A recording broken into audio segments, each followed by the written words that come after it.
Hello everyone, welcome to our YouTube channel. Start करते हैं आज की क्लास को, जिसमें आज हम क्वेश्चन डिस्कस करेंगे human memory and information processing से। ह्यूमन मेमोरी के कितने टाइप होते हैं, किस प्रकार की मेमोरी के अंदर क्या चीज़ें आती हैं, तो इससे रिलेटेड हमारे क्वेश्चन रहने वाले हैं आज की क्लास में। क्वेश्चन नंबर फर्स्ट है, अपने दांतों को ब्रश करना, बालों को कंघी करना, जूते बांधना, इसमें सबसे अधिक किस प्रकार की स्मृति का उपयोग करने की संभावना है?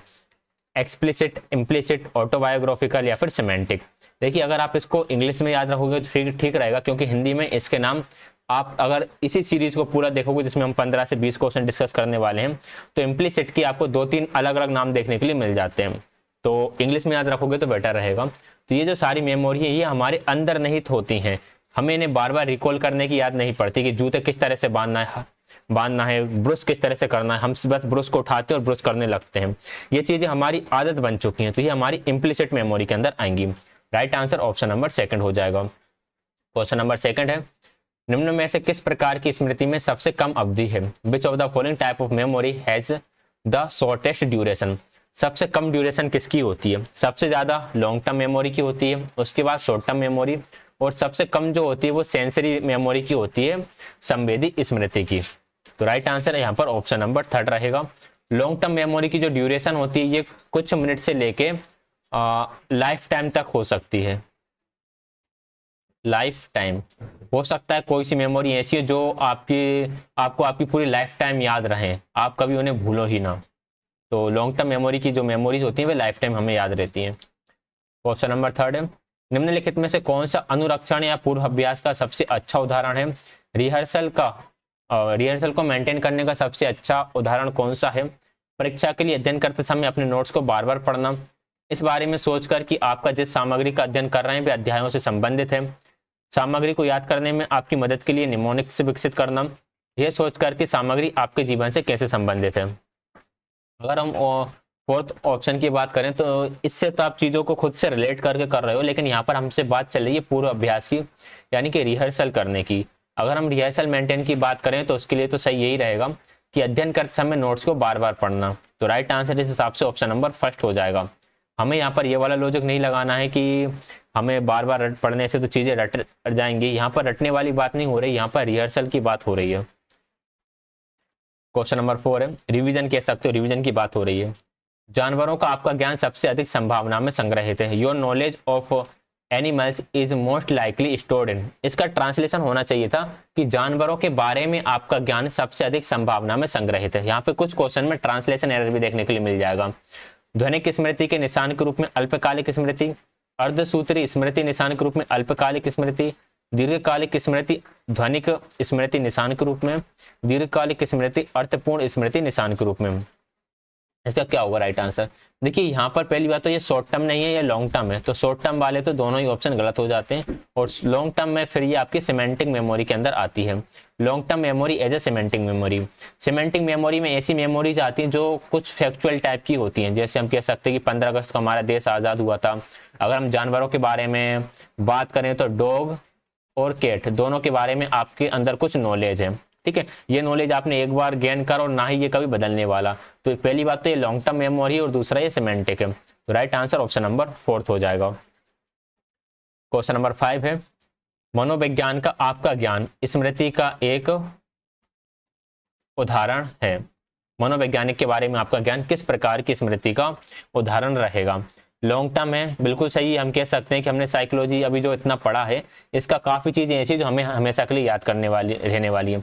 सिमेंटिक है, कुछ चीज़ें फैक्चुअल भी हैं, जैसे 1879 में लिप्जिंग जर्मनी में पहली लैब इस्टेब्लिश की थी। डिक्लेरेटिव भी हैं, कुछ कहानी के रूप में भी है, जिसमें स्किनर की थ्योरी, वेंडुरा की थ्योरी या हिंज की कहानी आ जाती है। तो उपरोक्त सभी इसका राइट आंसर हो जाएगा। Option number fourth correct answer रहेगा। क्वेश्चन नंबर 6 है, प्रक्रियात्मक स्मृति की तुलना में घोषणात्मक स्मृति अक्सर होती है। Compare to procedural memory, declarative memory is often less likely to be express in working memory, more explicit, less verbal या फिर मोर इम्प्लिसिट। राइट आंसर होगा इसका मोर एक्सप्लिसिट, अधिक स्पष्ट होती है प्रक्रिया की तुलना में घोषणात्मक स्मृति। प्रक्रियात्मक स्मृति में प्रोसीजरल मेमोरी की अगर हम बात करें तो ऐसी चीजें आ जाती है जिसमें एक तरह की प्रोसेस काम कर रही होती है, जैसे साइकिल चलाना वगैरह हो गया। और डिक्लेरेटिव मेमोरी में आपका बर्थडे किस तारीख को आता है, या फिर जो हम सिमेंटिक मेमोरी में एग्जांपल पढ़ रहे थे, हमारा देश किस दिन आज़ाद हुआ था, तो ये डिक्लेरेटिव मेमोरी के अंदर आ जाती हैं। तो डिक्लेरेटिव मेमोरी को एक्सप्रेस करना या कहते हैं कि इनको स्पष्ट करना आसान होता है, एक्सप्रेस करना आसान होता है, एक्सप्लेन करना। क्वेश्चन नंबर 7 है, बोर्ड मास लोगों को गणितीय परिचालन के क्रम को याद करने में मदद करने के लिए एक उपकरण के रूप में प्रयोग किया जाता है। यह किसका उदाहरण है? देखिए, आप बोर्ड मास से याद रख लेते हो कि आप क्या करोगे, पहले bracket open, division, multiplication, addition and subtraction. वैसे अगर आप याद करो कि पहले ब्रैकेट ओपन करना है, फिर डिवीजन करना है, मल्टीप्लिकेशन करना है, एडिशन करना है, सब्ट्रैक्शन करना है, तो याद करने में दिक्कत होगी। तो हम क्या करते हैं, हम निमोनिक बना लेते हैं और निमोनिक के माध्यम से याद करते हैं। तो ये किसका एग्जाम्पल हो जाएगा? ये निमोनिक का एग्जाम्पल हो जाएगा। क्वेश्चन नंबर 8 है, स्मृति में जानकारी प्राप्त करना कहा जाता है और स्मृति से जानकारी प्राप्त करना क्या कहा जाएगा? Getting information into memory is called and getting information out of memory. स्मृति में किसी जानकारी को अंदर भरना, ये आपका कहलाता है इनकोडिंग। आप चीजों को इनकोड करते हो, और स्मृति से किसी चीज को बाहर लेना उसे बोलते हैं रिट्राइवल। तो इनकोडिंग एंड रिट्राइवल इसका राइट आंसर हो जाएगा। Encoding and retrieval option number 3 में है, ऑप्शन नंबर 3 करेक्ट आंसर होगा। क्वेश्चन नंबर 9 है, साइकिल की सवारी करने की आपकी याददाश्त किस स्मृति में है? अगर हम साइकिल को चलाने की बात करें तो ये कौन सी स्मृति के अंदर आ जाएगा? साइकिल चलाना एक तरह की प्रोसेस है, ये हमारी प्रोसीजरल मेमोरी के अंदर आ जाता है, प्रक्रियात्मक स्मृति। क्वेश्चन नंबर 10 है, आपका ज्ञान पक्षी उड़ते हैं, सूर्य पूर्व से निकलता है, 2 + 2 4 होता है, किस प्रकार की स्मृति में निहित रहेगा? ठीक, देखिए संरचनात्मक ये नहीं है, एपिसोडिक नहीं है, प्रोसीजरल नहीं है, ये आता है आपका सिमेंटिक मेमोरी के अंदर। यहाँ पर आरती लिखा हुआ है, इंग्लिश में देखिएगा, हिंदी में हर एक जगह एक ही वर्ड का अलग अलग तरह से ट्रांसलेशन देखने के लिए मिल सकता है। तो आपके सिमेंटिक मेमोरी के अंदर आएगा, क्योंकि ये ऐसे फैक्ट हैं जो कभी नहीं बदलने वाले। क्वेश्चन नंबर 11 है, अल्पकालिक स्मृति में कितनी वस्तुओं को आयोजित किया जा सकता है? अगर हम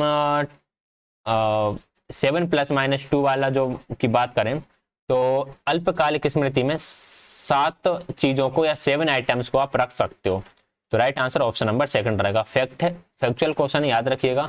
अगर क्वेश्चन में आ जाए कि शॉर्ट टर्म मेमोरी में आप कितने आइटम्स को पकड़ के रख सकते हो या याद रख सकते हो, तो 7 आइटम को रख सकते हो।